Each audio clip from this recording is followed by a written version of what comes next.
20장 1절부터 16절입니다.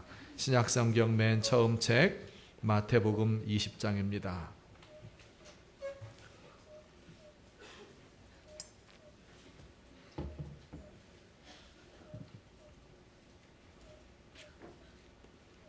한 절씩 교독하겠습니다. 천국은 마치 품꾼을 얻어 포도원에 들여보내려고 이른 아침에 나간 집주인과 같으니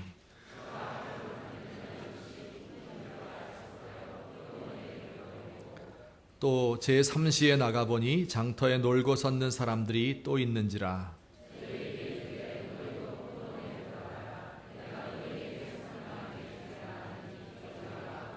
제6시와 제9시에 또 나가 그와 같이 하고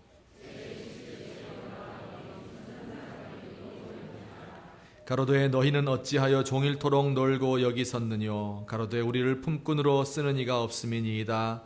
가로되 너희도 포도원에 들어가라 하니라.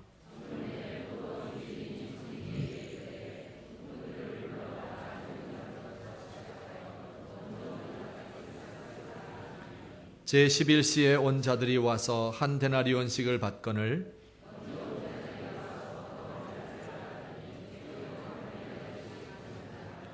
받은 후 집주인을 원망하여 가로되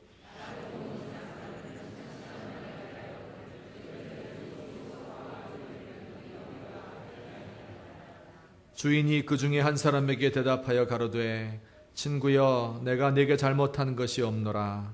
내가 나와 한 데나리온의 약속을 하지 아니하였느냐?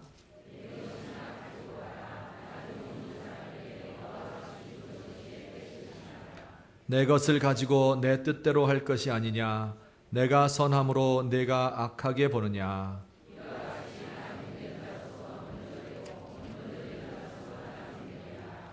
아멘.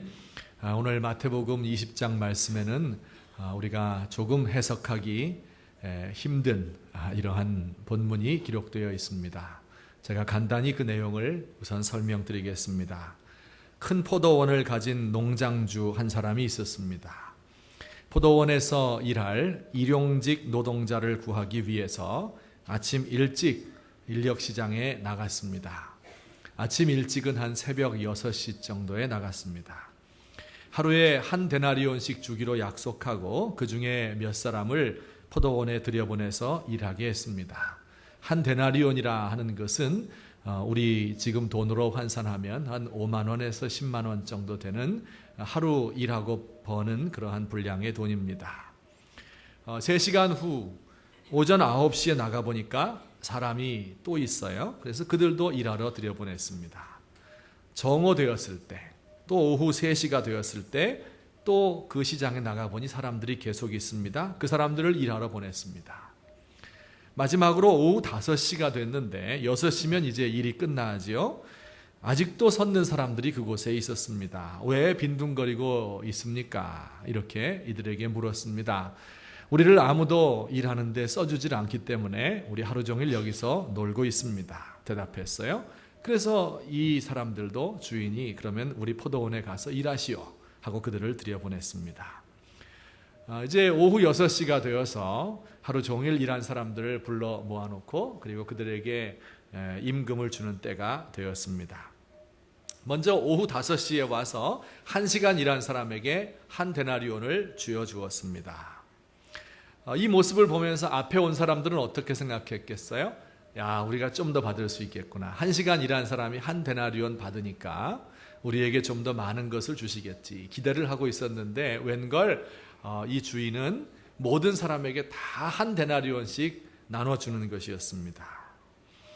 그리고 맨 처음에 새벽 6시에 왔던 사람이 그 마음이 불편했겠죠? 원망하는 마음이 들었습니다. 그래서 주인에게 이렇게 말했어요. 이 사람들은 1시간 일했는데 한 데나리온씩 받았고 우리는 하루 종일 땀 흘리며 더운 데서 일했는데 우리를 똑같이 대우하니까 이것은 불공평합니다. 이렇게 이야기를 했습니다. 그때 포도원 주인이 대답을 했지요. 내가 잘못한 것이 없습니다. 당신이 나와 애초에 한 데나리온 주겠다고 이렇게 계약을 하지 않았습니까? 당신 것이나 가지고 가시오. 나중 온 이 사람들에게도 똑같이 주는 것이 나의 뜻입니다.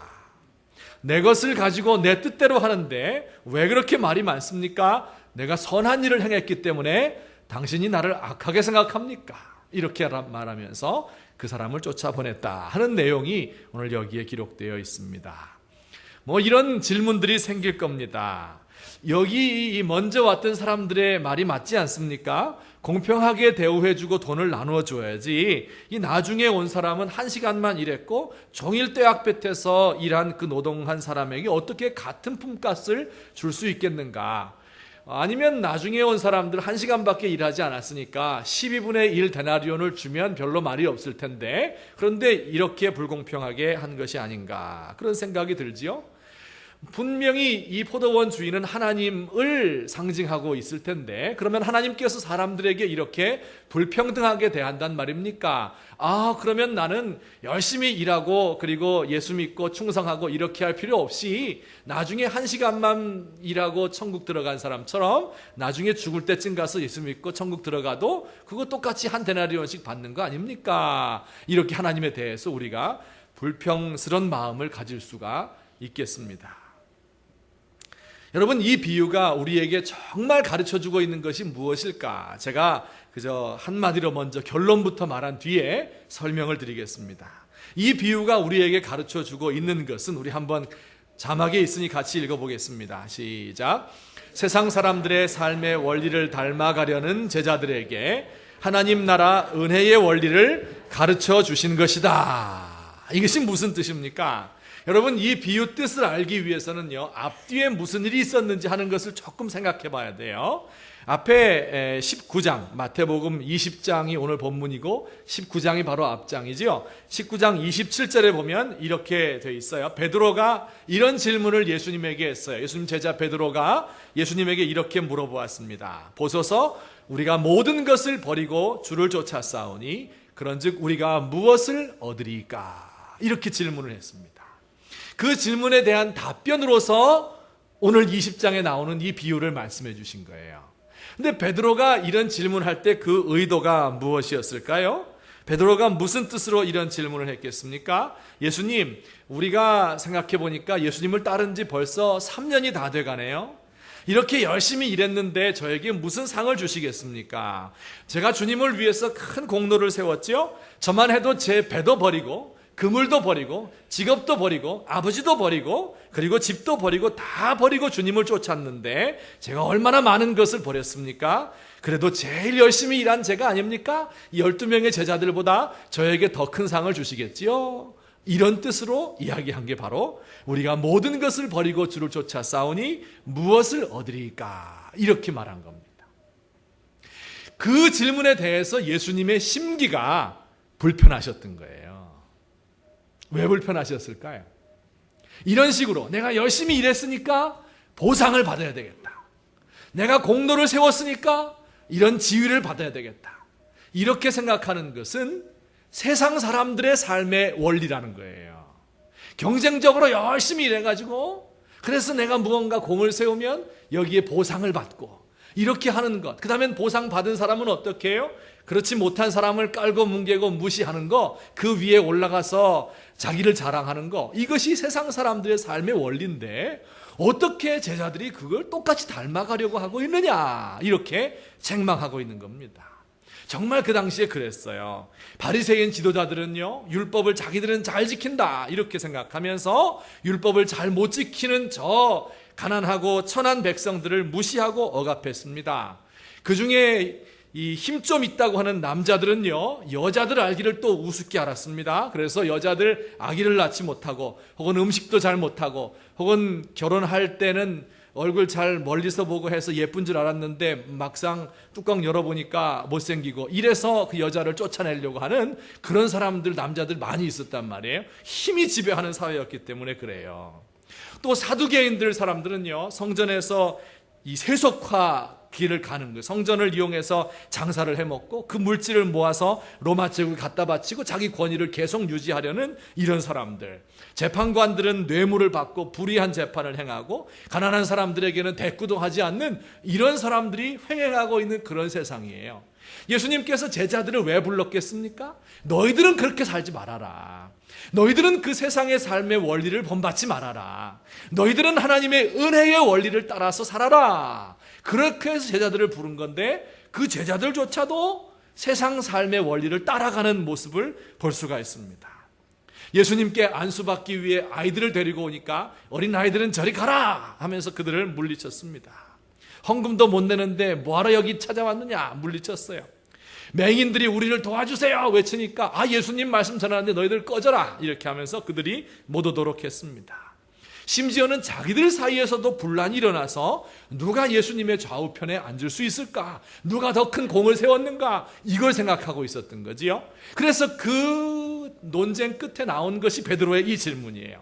보소서 우리가 모든 것을 버리고 주를 쫓았는데 그러면 우리가 무엇을 얻겠습니까? 한마디로 말하면 공로주의지요. 이것을 예수님께서 불편하게 생각하신 거예요. 그리고 그들에게 이 비유를 들려주신 것입니다. 그러면서 그 비유의 시작점이 마태복음 19장 30절이에요. 뭐였습니까?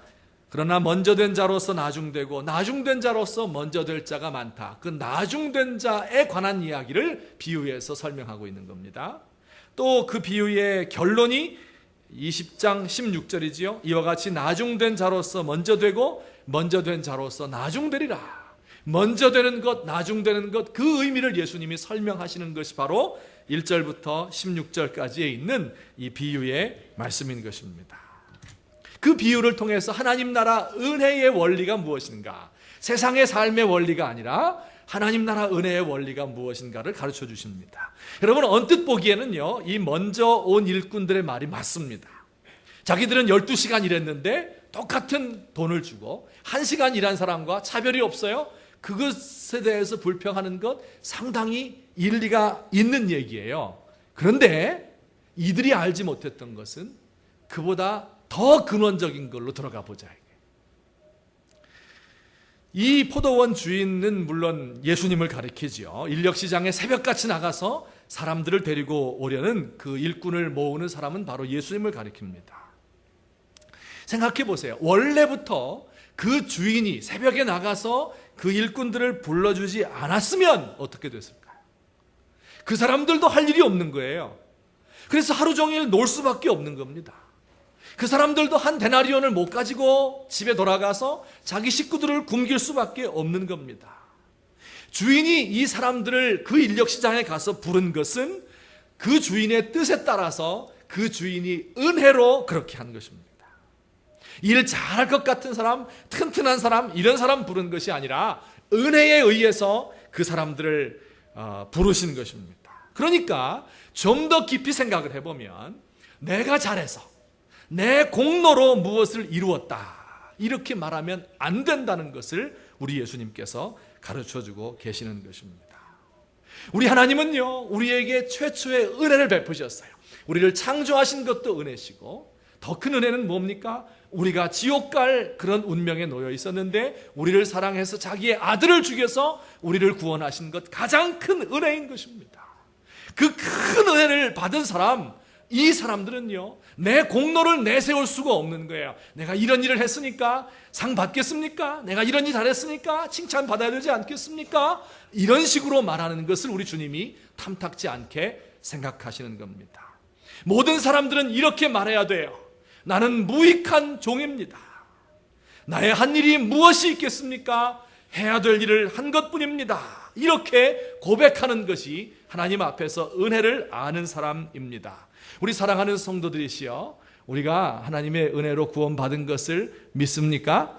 우리 성도들이 나는 무익하지만, 나는 정말 한 것이 없지만, 나는 죄밖에 지은 것이 없지만 하나님이 나를 구원하셨습니다 하는 것을 믿는 사람들은 아멘으로 응답해 주시기를 바랍니다. 자, 대답 잘하셨는데 그러면 제가 지금부터 정말 그렇게 생각하는지 시험을 해보겠습니다. 오늘 시험 보는 날이에요. 알겠죠? 잘 듣고 대답을 해주시기 바랍니다. 둘 중에 하나 손 드시면 되는 거예요. 정말 예수님께서 나를 씻을 수 없는 죄인인 것을 용서해 주시고 이렇게 많은 걸 베풀어 주셔서 내가 이렇게 잘 살고 있습니다. 이 모든 게 다 하나님의 은혜입니다. 이렇게 생각하는지, 아니면 뭐 하나님의 은혜는 무슨 은혜야? 내가 그냥 열심히 살았으니까 이렇게 온 거지, 이렇게 생각하는지 이걸 판가름할 수 있는 문제가 있다 그 말이에요. 그 문제 드릴 테니까 잘 대답해 보셔야 돼요. 근데 속으로 대답하시죠. 왜냐하면 크게 대답했다가 틀리면 망신스러우니까 속으로 손을 드시기 바랍니다. 그 질문이 이거예요. 여러분이 아까 읽었던 이 1절부터 16절에 나오는 이 말씀을 읽으면서 어떤 느낌이 드셨어요? 둘 중에 하나입니다. 1번, 이런 느낌이 드신 분들이 있어요. 야, 이럴 수가 있나? 이거 하나님이 불공평하시구나. 이런 식으로 하나님 나라를 다스리면 그게 나라가 될까? 이렇게 생각하시는 분이 있고, 1번. 그 다음에 2번, 어휴, 다행이다. 야, 이 사람 그 데나리온 하나 안 가져갔으면 그 식구들 다 굶었을 텐데 참 다행이다. 그게 2번이에요. 1번으로 생각하신 분 마음속에 대답해 보세요. 2번으로 생각하신 분 마음속에 대답해 보세요. 만약에 여러분이 1번으로 생각하신 분, 야, 이럴 수가 있나, 이렇게 생각하신 분은요, 이 사람은 필시 하나님의 은혜를 아직 잘 모르는 분입니다. 하나님의 은혜로 나를 구원해 주셨습니다. 그 사실을 마음에 깊이 느끼지는 못하고 있는 분입니다. 아침 일찍부터 내가 열심히 일했기 때문에, 그래서 난 더 많은 거 받아야 되는데 저것들하고 똑같이 주네, 불공평하다, 이렇게 생각하는 분 우리 예수님께서 탐탁하게 생각하지 않습니다.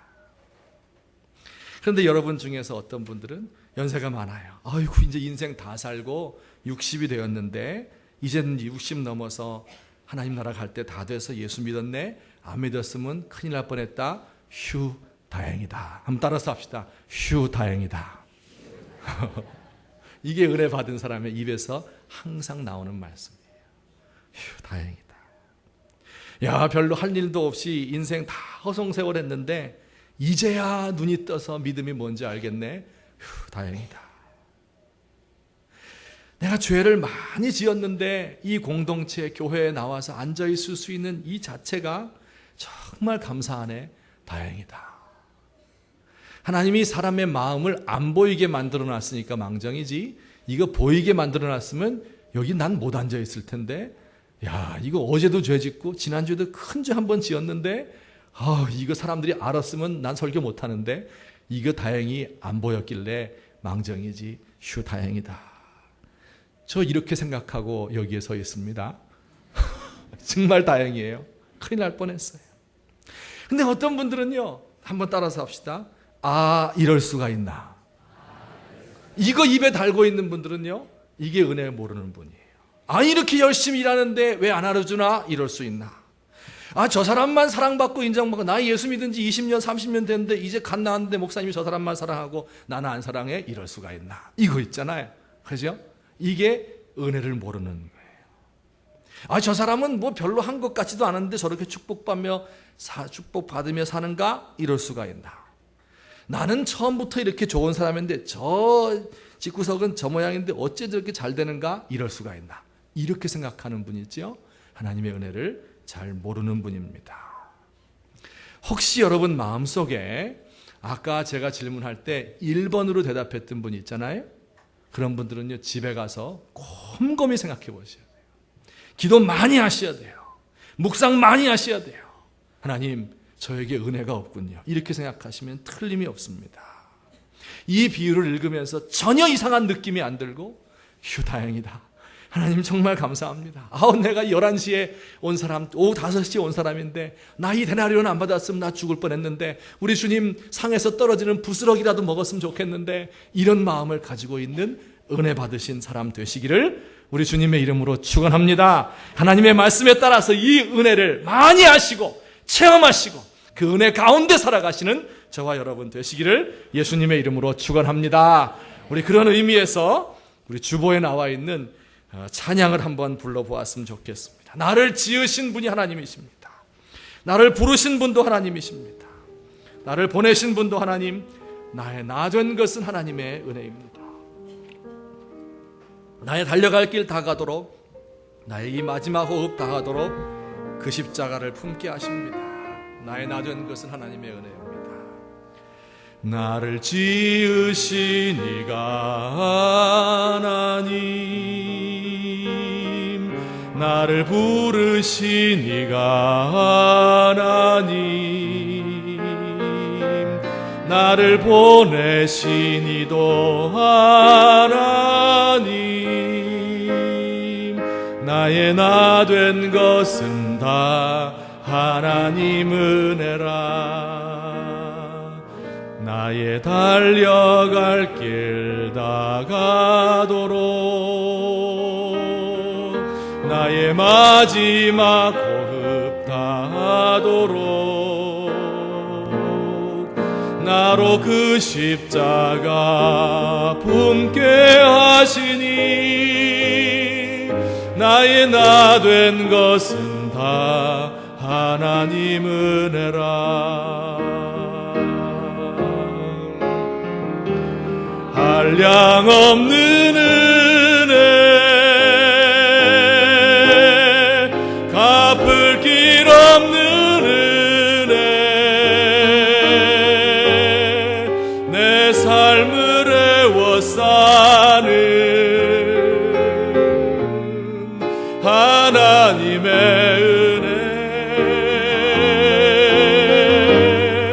나 주저함 없이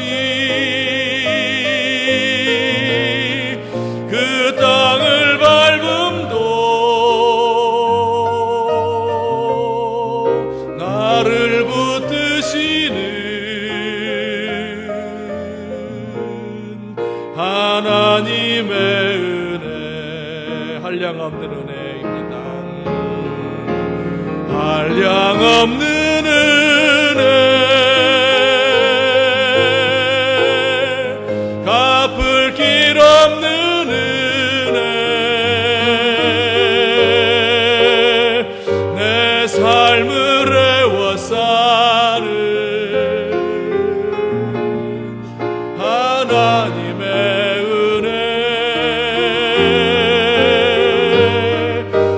주저함 없이 그 땅을 밟음도 나를 붙드시는 하나님의 은혜.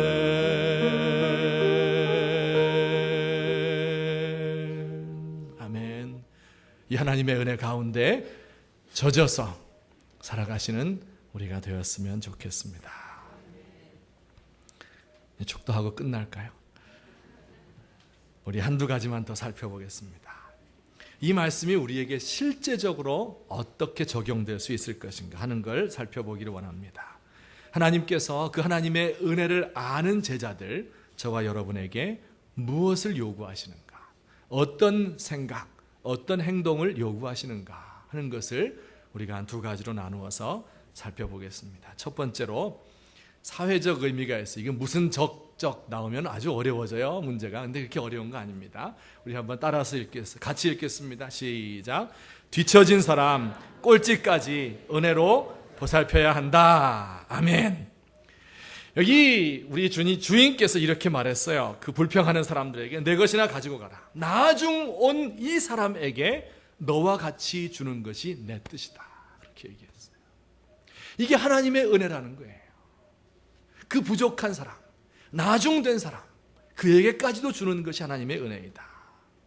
이 나중에 온 사람이란 말은요, 맨 마지막에 온 사람, 11시에 온 사람, 그런 뜻도 있지만 원문상으로는 맨 마지막 사람, 그런 뜻이에요. 나중된 자 같은 뜻입니다.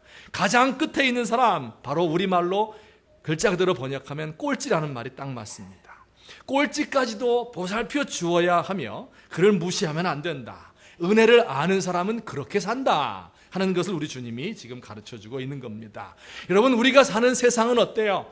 2등을 알아주지 않는다, 1등밖에 없다, 이렇게 말하는 세상이에요. 그런데 예수 믿는 사람, 은혜의 원리를 아는 사람에게는 우리 주님이 뭐라 그래요? 나중 온 이 사람에게도 주는 것이 내 뜻이다, 이렇게 이야기를 하십니다. 여러분, 이 원칙이 우리 사회에 적용되면 어떻게 될까요? 사회가 무너질 것 같지요? 결코 그렇지 않습니다. 제가 예를 들어 설명을 해드리겠습니다. 여러분, 그 영화 좋아하십니까? 뭐 이렇게 야한 영화 이런 거 말고 영화 중에서 이 미국 영화, 헐리우드 영화 중에 전쟁하는 영화가 있습니다. 전쟁 영화 보면 참 재밌어요. 그런데 미국 영화, 전쟁 영화 보다 보면 약간 짜증나는, 이해가 안 되는 부분이 있을 때가 있습니다. 이런 거예요. 전투 중에 어떤 병사 하나가 부상을 당해서 적진에 홀로 남겨진 겁니다. 그러면 어떻게 해요? 전 소대가 달라들어가지고 다시 그리로 들어가서 그 부상당한 한 사람을 끄집어내오지 않습니까?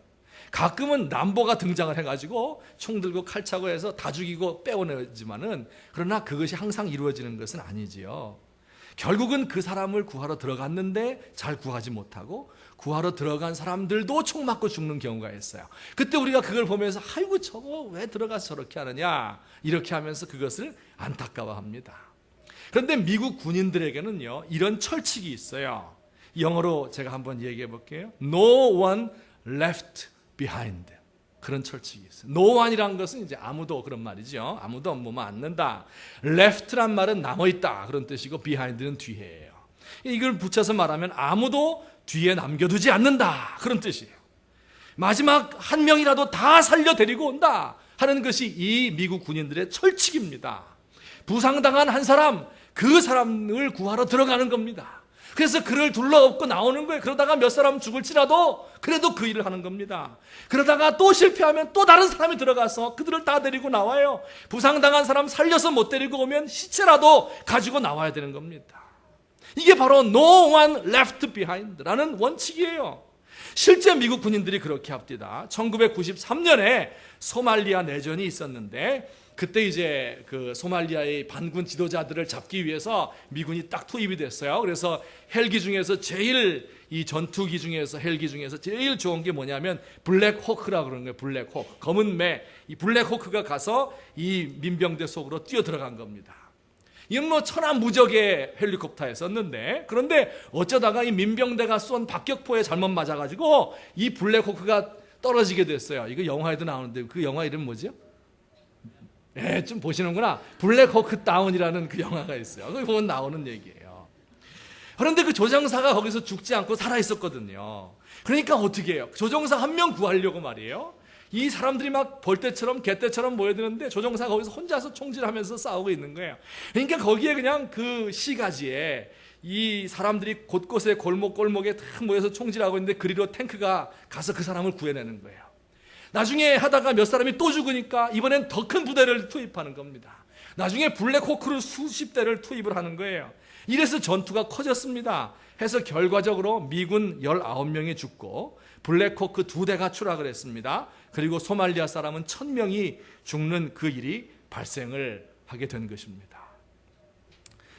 6.25 전쟁 때 죽어서 100골만 남은 이 벌써 60년 전 얘기 아니에요? 그런데 그 미군의 유해를 발굴하는 작업이 그렇게도 그들에겐 중요한가 봐요. 미국인이 하나 인질로 납치되면 어떻게 해요? 이를 빼내기 위해서 온갖 일을 다 하지 않습니까? 미군 여기자 2명 북한에서 간첩죄로 재판을 받으니까 전 부통령 엘고 이 사람이 특사로 파견되려고 하고 있습니다. 여러분, 이런 모습을 보면서 참 우리 답답하다 그런 생각이 들어요.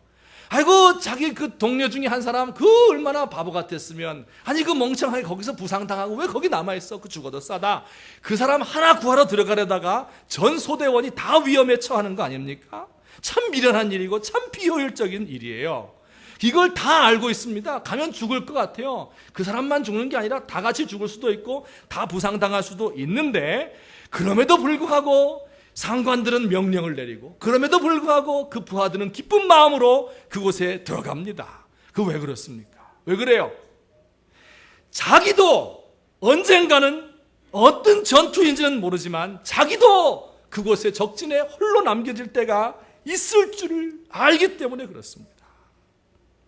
그런 일이 생기면 어떻게 해요? 그때는 자기의 상관들과 내 소대장과 내 중대장과 내 동료들이 그들의 목숨을 걸고 나를 구하러 올 것이다 하는 것을 잘 알기 때문에 그들은 자기의 목숨을 걸고 적진 속으로 뛰어들어가는 겁니다. 그게 비효율적인 걸 알면서도 그 나고자 한 사람을 구하기 위해서 그리로 들어가는 겁니다. 우리 성도들이시여, 우리 중에 누구도 불행을 만날 가능성은 다 있습니다. 우리가 자라날 때 우리 중에 누가 나는 몇 살 때 장애를 입어서 장애우로 일평생 살 것이다, 그렇게 생각한 사람은 어디 있습니까? 아무도 없어요. 누가 사업 시작하면서 내 사업 부도날 것이다, 이렇게 생각하며 사업하는 사람은 어디 있습니까? 누가 직장에 들어갈 때 우리 직장 망해서 구조조정 대상 돼가지고 나 실직하게 될 거다, 그렇게 생각하는 사람은 어디 있습니까? 누가 한 번 실수해서 사회적 낙인이 찍혀버려서 더 이상 재기할 수 없게 될 것이다, 이렇게 생각하며 사회에 들어가는 사람은 아무도 없습니다. 그런데 만약에 우리 세상이, 우리 사회가 그렇게 돼서 낙오자가 된 사람, 뒤떨어진 사람, 나중한 사람, 이 사람들을 멀리하고 그들을 돌아보지 않게 된다면 무슨 일이 발생할까요? 우리들이 그렇게 될 수 있는 가능성이 있는 겁니다. 더 많은 것을 모아놓지 않으면 안 돼요. 그래서 다른 사람을 억압하게 되고 더 경쟁적인 사회가 되고 그리고 더 악한 사회가 되어서 사람이 살 수 없는 곳이 되고 맙니다. 그러나 우리 주님의 방법대로 은혜의 원리를 가지고 뒤에 떨어져 있는 사람 아무도 뒤에 남겨두지 않는다 하는 이 원칙을 가지고 나중은 사람에게도 데나리온 주는 것이 내 뜻이다, 이 원칙을 가지고 그 주님의 방법으로 우리의 삶을 살아간다고 한다면 우리의 세상이 많이 달라질 것이라고 저는 분명히 믿습니다. 물론 우리 생각에 그러면 이게 소위 모럴 해저드가 일어나지 않겠는가, 도덕적 해이가 일어나지 않겠는가. 그럼 누가 일하러 들어가겠어, 새벽부터? 그러면 다 끝날 때 가서 이렇게 살지, 뭐하러 열심히 일하고 세금 내고 이렇게 살아요? 그냥 세금 안 내고 받아먹고 이렇게 살지, 이래서 사회가 지탱이 되겠는가, 이렇게 생각하시는 분이 있을 수도 있습니다. 물론 그럴 수 있습니다. 제가 오늘 여기서 말씀드리고 싶은 건, 성경이 말하고 있는 것은 무조건 사람들에게 다 퍼주고 돈 주고 이렇게 하라는 뜻이 아닙니다. 무조건 공평하게 사는 것이 좋다는 그런 이야기가 아닙니다.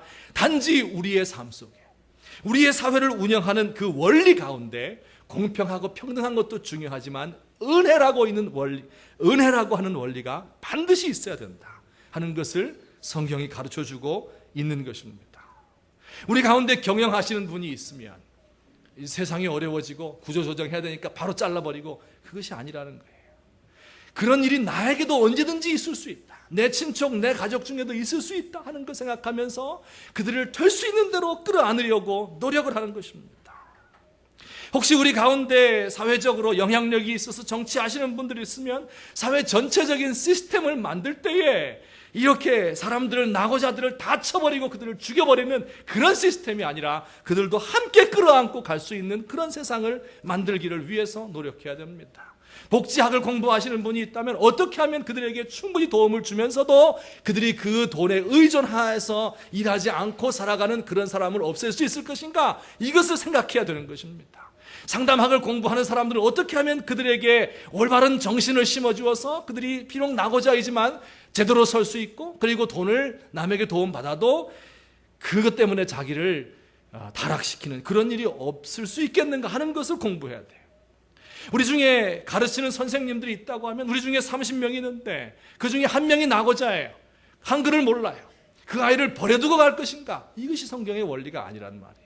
어떻게 하면 그도 함께 갈 수 있을 것인가? 그러나 그렇게 하는 걸 통해서 나머지 29명이 손해를 보지 않겠어요? 손해를 보지 않도록 하면서 이 한 명을 끌고 갈 수 있는 방법이 있을까요? 없을까요? 있다는 거예요. 그것이 바로 우리가 기도해야 될 제목인 것입니다. 하나님께 간구하게 되면 그 지혜를 주시는 거예요.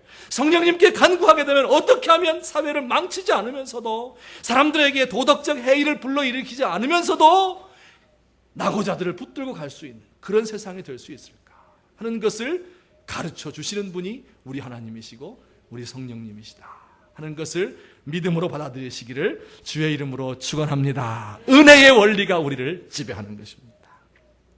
두 번째로 이 사회적인 의미뿐만 아니라 선교적인 의미도 가지고 있습니다. 이것은 복음을 듣지 못한 사람이 없어야 된다 하는 원리입니다. 초대교회 이 마태복음이 쓰여질 그 당시는요, 유태인과 이방인들이 함께 교회 공동체 안에 있었습니다. 이 비유를 듣는 사람들은 누구나 다 알고 있었어요. 뭐를 알고 있어요? 이 6시에, 새벽 6시에 온 사람은 누굴 가리킨다? 유태인을 가리킨다. 그리고 11시간 지나서 오후 5시에 온 사람은 누굴 가리킨다? 이방인을 가리킨다 하는 것을 다 알고 있었습니다. 그들이 다 하나님의 은혜 가운데서 하나가 되어야 된다. 이방인들도 뒤에 남겨져서는 안 된다. 이방인들도 복음을 들어야 된다 하는 것을 이분들이 알고 있었던 겁니다. 오늘 우리도 마찬가지. 제가 시간 많이 없어서 짧게 말씀드리고 맺으려고 합니다. 우리 안에 우리가 뒤에 남겨두어서는 안 될 선교지가 있다고 하면 그곳은 어디일까요? 중국일까요? 몽골일까? 인도네시아일까? 러시아일까? 다 중요한 곳이에요. 공산권일까? 회교권일까? 다 중요한 곳입니다. 그런데 제가 생각할 때 가장 중요한 선교지는 바로 우리의 형제들이 살고 있는 북한이다. 이렇게 생각을 합니다. 우리는 어렸을 때부터 우리의 소원은 통일이다. 이런 이야기를 들으면서 노래를 부르면서 자라났습니다. 여러분 지금 우리의 소원은 통일 노래 부르시는 거 들어봤습니까? 최근에 들어보신 적 있어요? 없습니다. 지금 더 이상 통일이 우리의 소원이 되지 않고 있어요.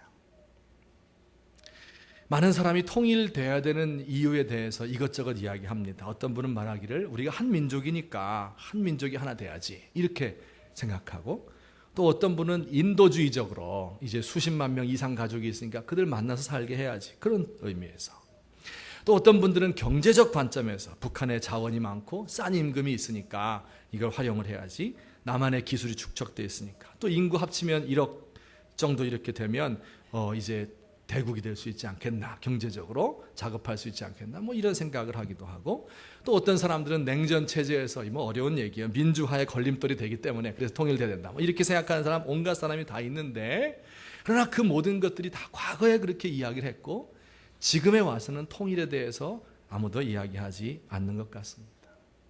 어떤 신학교에서 통계 조사를 했습니다. 우리 신학교는 아니에요. 700명의 학생이 재학을 하고 있는데 조사를 해보니까 46%의 신학생들이 통일되지 않았으면 좋겠다.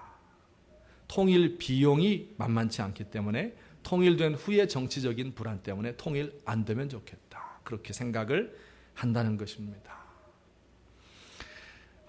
여러분, 저는 이게 예수 믿는 사람의 생각일까?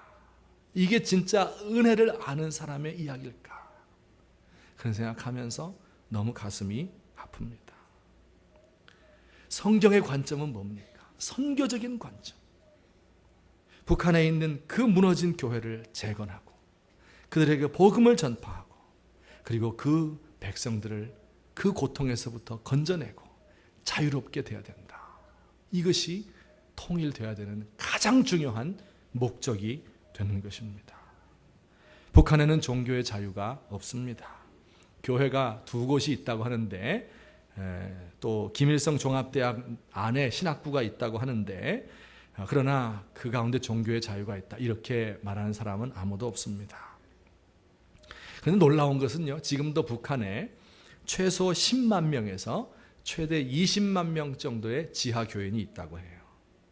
1995년 이후로 약 15년 동안 3,700여 명이 예수 믿는다는 이유로 처형됐어요. 그러니 그 지하에 얼마나 많은 사람이 있다는 것을 우리 알 수 있겠죠. 이 지도자들이 원래부터 대대로 예수 믿었던 사람, 숨어서 믿는 사람들도 있고, 또 어떤 분들은 우리 지난 수요일 날 오셨던 차매경 선교사님 기억하시죠? 그분의 남편처럼 이 탈북자들에게 복음을 전해서 그 탈북자들이 다시 그곳에 돌아가서 복음을 전해서 이래서 선교된 사람들도 있다고 합니다. 그런데 기독교를 믿게 되면 얼마나 큰 형벌을 받는지 모릅니다. 어떤 한 사람이 있어요. 이름 밝힐 수 없죠. 기독교를 믿는다는 이유로 3년 동안 감옥살이를 했던 북한의 한 지하 교인이 있었습니다. 이분이 중국으로 탈북해서 선교사 교육을 받고, 그리고 다시 북한에 입국을 하면서 들어가기 직전에 쓴 편지가 있습니다. 그들이 얼마나 악랄하게 고문을 했는지 3년 동안. 한 번은 15일 동안 허리를 90도 구부리고 서 있어야 하는 그런 고문을 받았다 해요. 밥 먹을 때도 허리를 구부린 자세로 있어야 한다고 합니다. 잠을 재워주지 않아서 너무 졸려서 이제 졸다 보면 수갑을 손으로 이렇게 채워서 천장에다 매달아 놓습니다. 쇠몽둥이로 때려서 살과 피가 터졌습니다.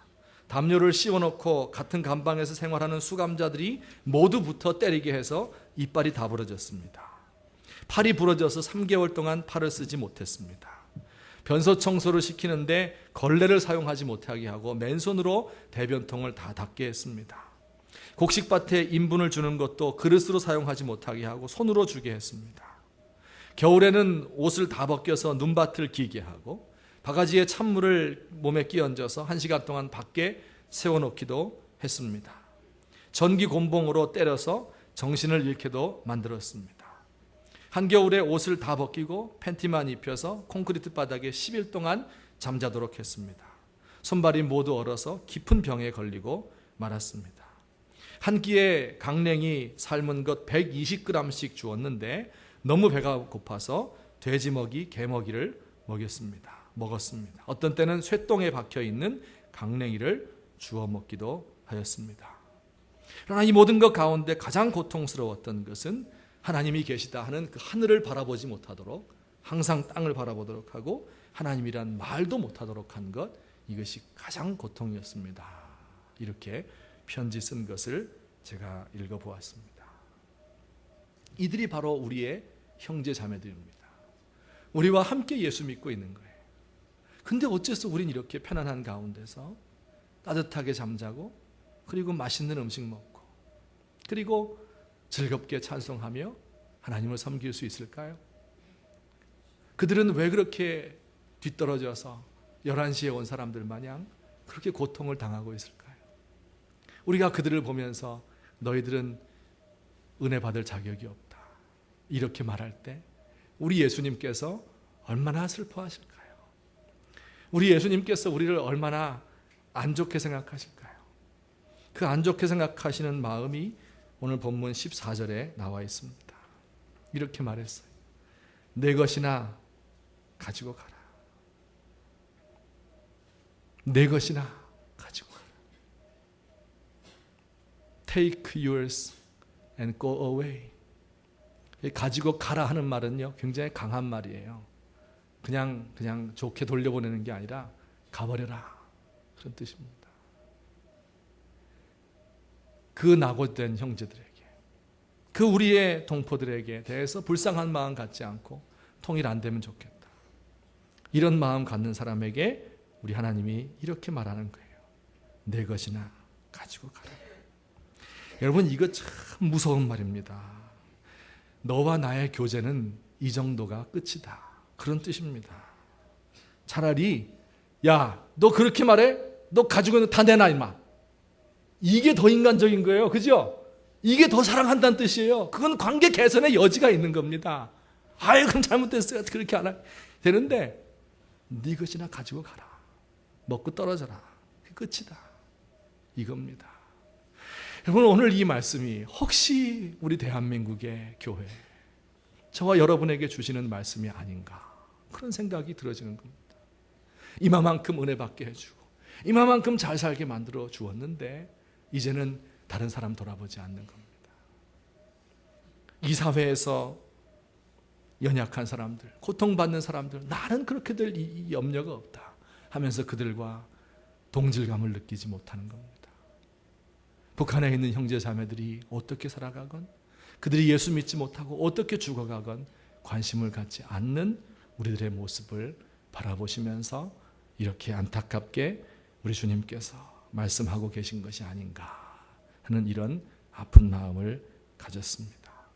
우리 사랑하는 성도들이시여, 우리 6월달 우리 조국을 생각하는 달입니다. 우리가 우리나라를 생각할 때 항상 은혜의 원리가 지배하는 나라가 되게 하소서. 이건 예수 믿는 사람들 밖에 몰라요. 왜냐하면 은혜 받은 게 우리니까. 근데 우리가 탐욕적으로 세상에 있는 사람들과 똑같은 제자들처럼 보소서, 우리가 이렇게 주를 위해서 모든 것 버렸사오니 무엇을 주시겠나이까, 이렇게 말하면 이것이 우리 주님의 마음을 아프게 만드는 겁니다. 내 것이나 가지고 가라. 책망하실까 두렵습니다. 우리 시간에 같이 한 목소리로 기도하십시다. 하나님, 저에게 은혜가 살아날 수 있도록 해주세요. 은혜가 무엇인지 알 수 있도록 해주세요. 거저 주신 그 은혜를 깨닫게 하여 주시옵소서. 그래서 우리의 주변에 있는 사람들, 또 북한에 있는 동포들에게 우리가 어떻게 행해야 될 것인지 알 수 있도록 길을 가르쳐 주시기 바랍니다. 우리 하나님 앞에 기도로 나아가셨으면 좋겠습니다. 기도하는 것이 가장 중요한 겁니다. 우리의 마음 전체를 들여서 우리 하나님 앞에 간절히 기도하는 시간 되셨으면 좋겠습니다. 기도하겠습니다. 사랑의 하나님 아버지의 은혜를 감사합니다. 무지하고 연약한 저희들을 사랑해 주시고 이 부족한 종을 도와주셔서 은혜를 알게 하시고 하나님의 은혜를 깨닫게 하시고 모든 죄악을 우리 하나님 사해 주시고, 그리고 이 죄악 가운데서도 하나님이 날마다 은혜를 더해 주셔서 이처럼 잘 먹고 잘 살 수 있도록, 편안하게 살 수 있도록 도와주신 것을 감사합니다. 하나님 아버지, 그런데 11시에 온 사람들을 생각하지 아니하고 불평하는 마음, 원망하는 마음 가지고 있었던 것을 주님이 용서해 주시옵소서. 공로주의에 사로잡혀 있던 것을 주님 용서해 주시옵소서. 하나님 아버지여, 내 것이나 가지고 가라. 책망을 듣는 어리석은 종들이 되지 않도록 하나님 도와주시옵소서. 내 것을 가지고 내 뜻대로 할 것이 아니냐, 내가 무슨 상관이냐, 우리 주님께서 우리를 책망하지 않도록 하나님이여 우리를 도와주시옵소서. 아버지 하나님이여, 이렇게 고통받는 현실 속에 우리 형제자매들을 주께서 불쌍히 여겨주시옵시고, 우리가 하나님 앞에서 어떻게 이 은혜의 원리가 우리의 사회를 지배하게 될 수 있을지 깨달아 알 수 있도록 하나님 도와주시옵소서. 우리 사랑하는 성도들에게 주께서 은혜와 지혜를 주시고 능력을 주셔서 성령님 가르쳐 주셔서 하나님, 우리가 어떻게 세상을 다스리며 어떻게 세상에서 왕노릇하며 제사장으로서 사명 감당해야 될지 가르쳐 주시옵기를 간절히 바라옵고 소망합니다. 하나님, 먼저 우리가 그 은혜 속에 풍성하게 들어가기를 원합니다. 그 은혜에 잠기기를 원합니다. 주의 은혜가 무엇인지 분명히 깨달아 알 수 있는 귀한 정도 되도록 하나님 아버지 인도해 주시옵소서. 하나님 아버지, 우리 교회를 도와주시고 우리 교회가 이 모든 일들을 위해서 충성할 수 있도록 우리 하나님 역사해 주시옵소서. 감사합니다. 감사합니다. 주여, 우리를 불러주시고 우리에게 풍성하게 많은 복을 주시고 그리고 우리에게 사명 주신 그 하나님을 찬송합니다. 한량없는 은혜, 갚을 길 없는 은혜, 그 은혜를 늘 생각하고 기억하며 그 은혜의 원리가 나의 삶과 또 우리 교회와 그리고 우리 세상을 지배할 수 있도록 우리 하나님 도와주시옵소서. 예수님의 이름으로 기도합니다. 아멘. 우리 찬송가 410장을 부르시는데, 찬송가 410장은 원래 그 5절까지 있었어요. 옛날 찬송가 보면요. 제가 제일 좋아하는 게 4절이었는데 그 4절을 빼먹었어요. 그래서 오늘 한번 넣어서 불렀으면 좋겠습니다. 이 초로 인생 살 동안 내 갈 길 편할지, 혹 환난 고통 당할지 난 알 수 없도다. 초로 인생, 풀 끝에 매달린 이슬과 같은 인생 살아가는 동안 편안하게 살지, 혹은 내가 환난 당할지 모릅니다. 그렇지만 그 가운데서 나를 붙들어 주시는 그 하나님의 은혜를 바라보며 삽시다. 다 함께 일어나셔서 410장, 하나님의 은혜로 이 쓸데없는 자 왜 구속해 주었는지 난 알 수 없습니다. 이것이 우리의 찬양이 되셨으면 좋겠습니다.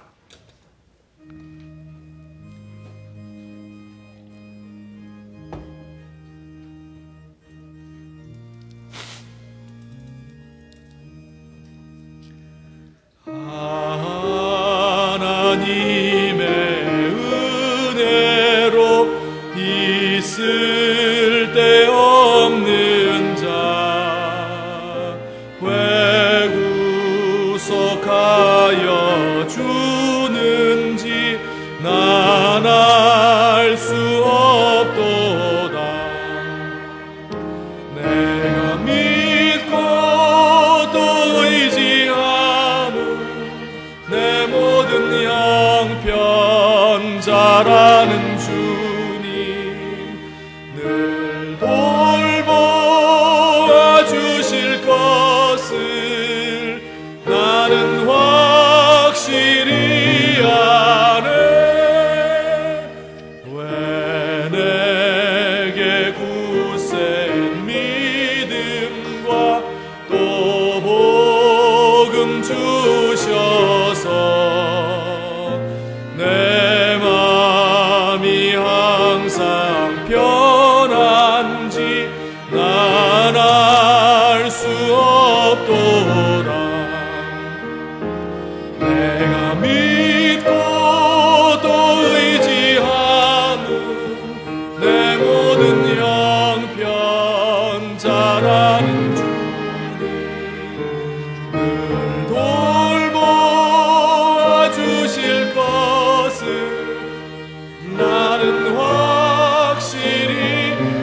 내게 성령 주셔서 내 마음을 감동해.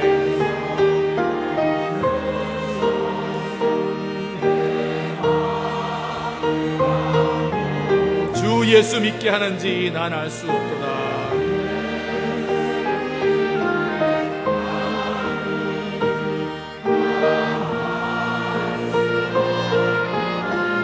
내가 믿고 또 의지함은 내 모든 형편 잘 아시는 주님.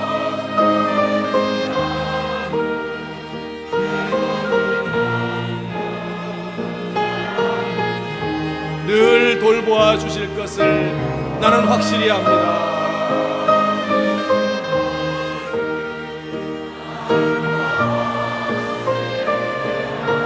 이 초로 인생 살 동안 이초로 인생 살 동안 내 갈 길 편할지 혹환난 고통 당할지 난 알 수 없도다. 내가 믿고 또 내 모든 형편 잘 아는 주님, 늘 돌보아 주실 것을 나는 확실히 아네. 주 언제 강림하실지 혹 밤에 혹 낮에 또 주님 만날 그곳도 난 알 수 없도다. 내가 믿고 또 의지함은 내 모든 형편 잘 아는 주님, 늘 돌보아 주실 것을 나는 확실히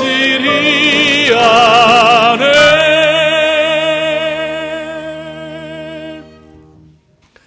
지금은 우리 주 예수 그리스도의 은혜와 하나님 아버지의 크신 사랑과 성령님의 교통하심이 오늘 이 시간 우리 주님 앞에 나와서 하나님이 우리를 어떻게 은혜로 구속하셨는지 우리의 마음에 다시 한번 새기며 또한 우리의 형제들 낙오되고 뒤처진 마지막 남은 그 한 사람까지라도 돌보아주고 함께 격려해서 하나님 나라 함께 들어가고자 그 마음속에 결심하고 다짐하는 주의 사랑하는 백성들, 내 것이나 가지고 가라 하는 우리 주님의 섭섭한 말씀을 마음속에 괴로움으로 듣기 원하는 주의 사랑하는 백성들 머리 위에 지금부터 영원토록 함께 계실지어다.